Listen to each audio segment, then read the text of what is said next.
Hi friends, it's Adil sir, English language educator. आज का topic काफ़ी इम्पॉर्टेंट टॉपिक है। इंग्लिश लैंग्वेज में आज हम लोग फ्यू, अ फ्यू और द फ्यू के यूज़ को सीखेंगे। हमारे लर्नर्स अक्सर कंफ्यूज कर जाते हैं। इस वीडियो में पूरे एक्सप्लेनेशन को तोड़ तोड़ कर बताया गया है। अगर आप इस वीडियो को आखिर तक देखेंगे तो आपके सारे डाउट्स बिल्कुल क्रिस्टल क्लियर हो जाएगा। तो आइए बिना देर किए आज के टॉपिक को सीखने की कोशिश करते हैं। Use of few, a few, the few.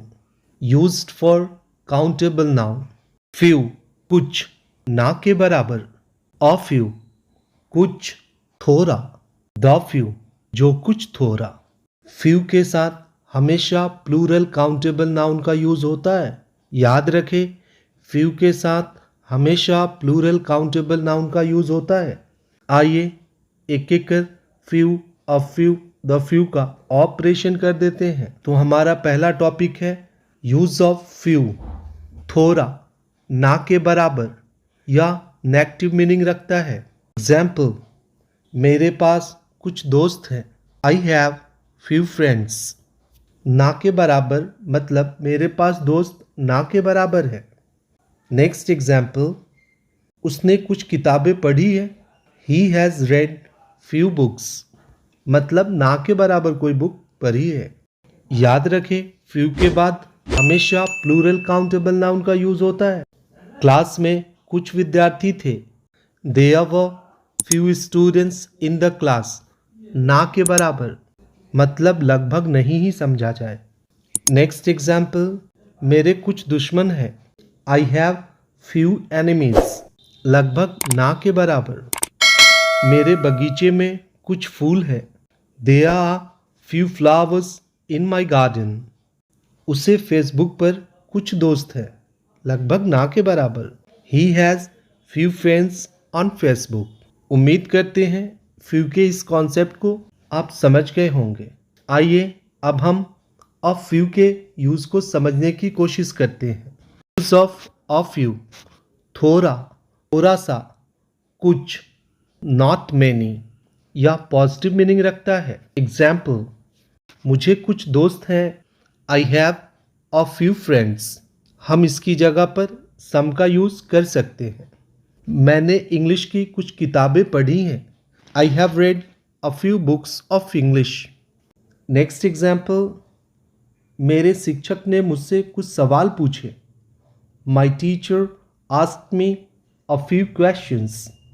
मेरी बहन ने लॉकडाउन के दौरान कुछ डिशेस बनानी सीख ली है। My sister has learn cooking a few dishes during lockdown.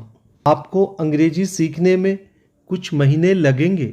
It will take you a few months to learn English. क्या आप कुछ दिनों के लिए मुझे 10,000 रुपया उधार दे सकते हैं? Can you lend me 10,000 rupees for a few days. वह कुछ घंटों में वापस आ जाएगा। He will return with in a few hours. तुमने तो कहा था कि तुम कुछ मिनटों में इस सवाल को बना दोगे। You told that you would solve the sum in a few minutes.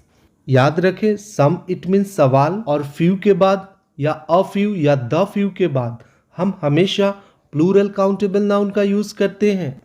Hope करते हैं अ फ्यू के यूज को प्रॉपर तरीके से सीख गए होंगे। आइए अब हम द फ्यू के यूज को सीखने की कोशिश करते हैं। यूज ऑफ द फ्यू, जो कुछ थोड़ा, जो कुछ थोड़ा सा।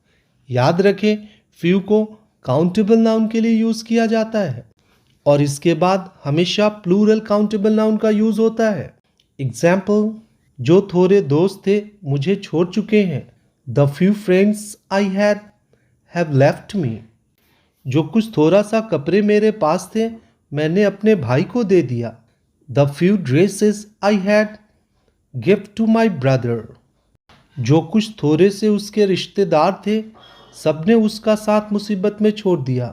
The few relatives he had left him in the lurch. Leave somebody lurch it means मुसीबत में छोड़ देना। क्या तुमने वह थोड़े बहुत किताबें भी बेच दी जो मैंने खरीदा था? Did you sell the few books what I had bot?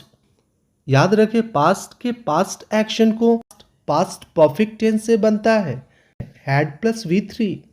जो थोड़े बहुत मार्क्स आए हैं तुम्हारे एग्जाम में वो किसी काम के नहीं। The few marks you have scored in the exam are of no use. जो कुछ थोड़े से तुम्हारे दोस्त हैं वे भविष्य में तुम्हारी मदद नहीं करने वाले। The few friends you had would not help you in future.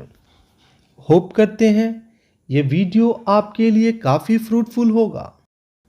We hope your concept may have cleared. If you love this video, please don't forget like, share and subscribe. Thanks for watching.